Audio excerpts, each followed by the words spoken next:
আসসালামু আলাইকুম, কি অবস্থা, কেমন আছেন সবাই? তো নতুন একটা ভিডিও নিয়ে হাজির হলাম, সেটা হচ্ছে প্রথম দিনের কার্যক্রম। এর আগেও একটা ভিডিও করেছি, আবার আর একটা ভিডিও তৈরি করেছি। সে প্রথম দিন মোট ফিজিক্যাল ইন্ডুরেন্স টেস্ট হবে 3 দিন। তো এই 3 দিনের প্রথম দিনের কার্যক্রমটা আপনাদের মাধ্যমে আলোচনা করতেছি, এবং আপনারা এইগুলো প্রস্তুতি অবশ্যই নেবেন। আশা করি সবাই ভিডিওটা কাজে আসবে, তো মনোযোগ সহকারে ভিডিওটা দেখবে। তো প্রথম দিন যেটা, দুইটা ইভেন্ট হবে। প্রথম দিনের ইভেন্ট হচ্ছে দুইটা, একটা হচ্ছে ফিজিক্যাল ইভেন্ট আর একটা হচ্ছে কাগজ ডকুমেন্ট ইভেন্ট, অর্থাৎ আপনার ডকুমেন্ট সবকিছু ঠিক আছে কিনা এটা। তো ডকুমেন্ট কি কি নিয়ে যাবেন এটা নিয়ে কিন্তু একটা ভিডিও তৈরি করছি, এবং আমি আবারও রিপিট করব এই ভিডিওতেই। তো এখন ফিজিক্যাল যেটা, এই মানে প্রথম দিন আর কি, ফিজিক্যাল কি কি হবে। প্রথম ইভেন্টের ভিতরে আছে হচ্ছে আপনার হাইট, অর্থাৎ তাদের সার্কুলারের অনুযায়ী রিকমেন্ড হচ্ছে 5 ফিট 6 ইঞ্চি। তো 6 ইঞ্চির আপনি অ্যাপ্লিকেশন করলেন 5 ফিট 7 ইঞ্চির দ্বারা, এবং বাস্তবে দেখা যাচ্ছে যে আপনার হাইট হচ্ছে 5 ফিট 5 ইঞ্চি, তাইলে কিন্তু হবে না। আপনি অ্যাপ্লিকেশন করতেই পারেন ভুলভাল একটা দিয়া, হাইট দিয়া, কিন্তু যখন প্র্যাকটিক্যালি দেখবেন না আপনার রিকমেন্ড অনুযায়ী সার্কুলারের যে 5 ফিট 6 ইঞ্চি থাকার কথা, ওই অনুযায়ী আপনার হাইট নাই, সেক্ষেত্রে কিন্তু আপনাকে বাতিল করবে।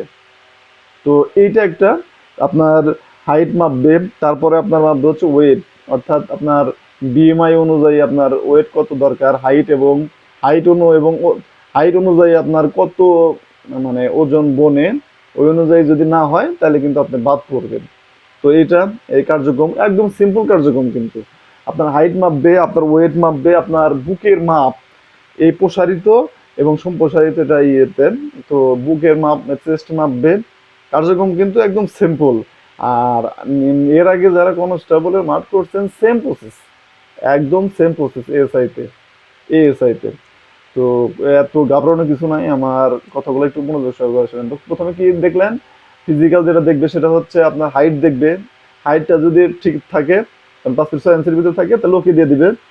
তারপরে যদি আপনার ওয়েট ঠিক থাকে, ওকে দিয়ে দিবেন। তারপর আপনার চেস্টের মাপ যদি ঠিক থাকে, ওকে দিয়ে দিবেন। তারপর দিয়ে হচ্ছে আপনার আদার ডকুমেন্ট যেগুলো লাগবে, সেটা আমি আপনাদের মাধ্যমে আলোচনা করতেছি, যে আদার ডকুমেন্ট কি কি লাগবে।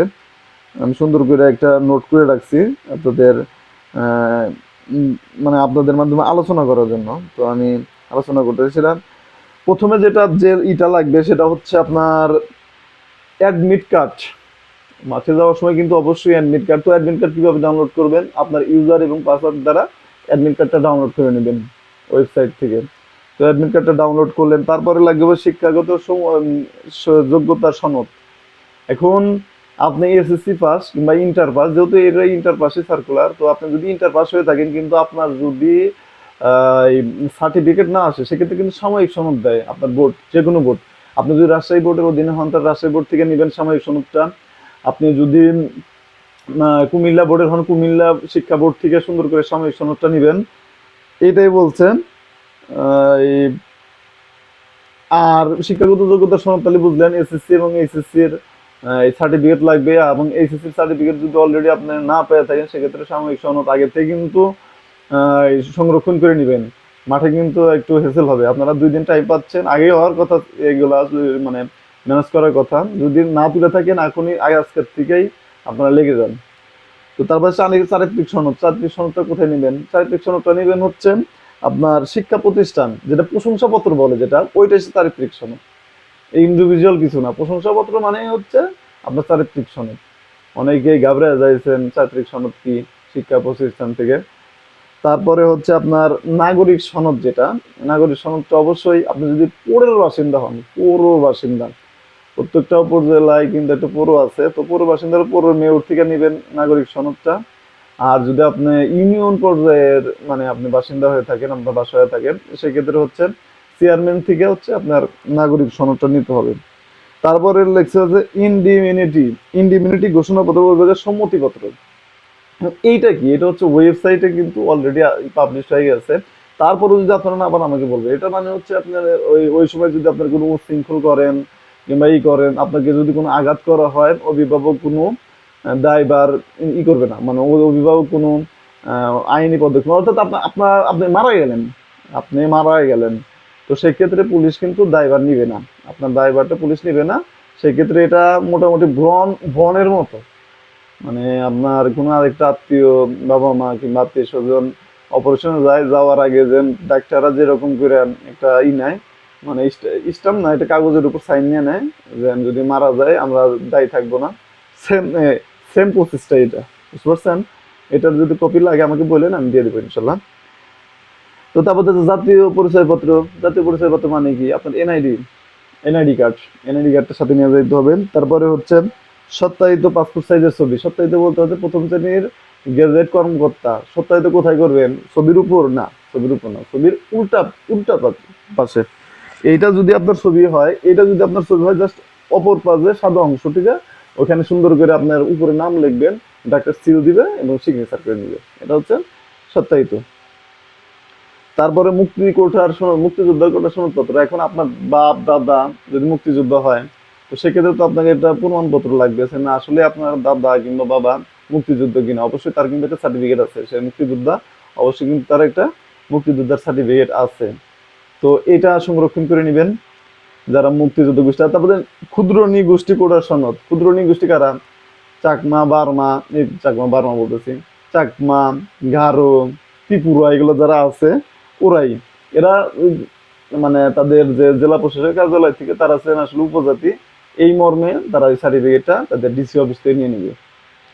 তারপরে শারীরিক প্রতিবন্ধী। শারীরিক প্রতিবন্ধী কিন্তু অনেকেই আছেন, শারীরিক প্রতিবন্ধী। তো তারা আবেদন করছেন, ভালো কথা, কোনো সমস্যা নাই। এখন সেক্ষেত্রে আপনার সনদ কি লাগবে? আপনাদের শারীরিক প্রতিবন্ধী যেই প্রতিবন্ধী হন, আপনার লাগবে সুবর্ণ নাগরিক কার্ড, যেটাকে বলা হয় প্রতিবন্ধী কার্ড। ওইটা অর্থাৎ এটা সমাজসেবা অধিদপ্তর থেকে দিয়ে দিয়ে থাকে। তো এই সমাজসেবা অধিদপ্তর থেকে ওই সুবর্ণ নাগরিক কার্ড দিয়ে থাকে। এটা হচ্ছে আপনার প্রতিবন্ধীর কোটার একটা প্রমাণ যে আপনি একটা প্রতিবন্ধী। বুঝতে পারছেন? আশা করি বুঝতে পারছেন। তারপর হচ্ছে তৃতীয় লিঙ্গের ক্ষেত্রে। তৃতীয় লিঙ্গ কারা?